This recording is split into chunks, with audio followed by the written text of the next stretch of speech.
রাজ্যের পশ্চিমাঞ্চলের জেলাগুলোয় পানীয় জলের সমস্যা নতুন কিছু নয়। তবে জানেন কি, বাঁকুড়ার একটি গ্রামে বাড়িতে বাড়িতে কল থাকলেও অধিকাংশই সেই জল ব্যবহারই করেন না। কি অবাক হচ্ছেন তাই তো? বাঁকুড়া শহর থেকে 12 কিলোমিটার দূরে বাঁকুড়া দুর্গাপুর রোডের উপরে অবস্থিত বেলবনী গ্রাম। এই গ্রামেই রয়েছে ঠাকুর পুকুর। এই পুকুরের জলই পান করেন বেলবনী ছাড়াও সংলগ্ন একাধিক গ্রাম। সকাল 6টা থেকে জল নিতে বড় বড় প্লাস্টিকের জার, হাঁড়ি, কলসি এবং বোতল নিয়ে ভিড় জমান গ্রামবাসীরা। কেউ কেউ আবার পুকুর থেকেই জল তুলে পান করেন এক নিমেষে।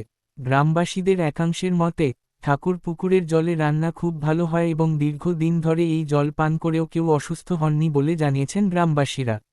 মূলত পূর্বপুরুষের আমল থেকেই চলে আসছে এই রীতি।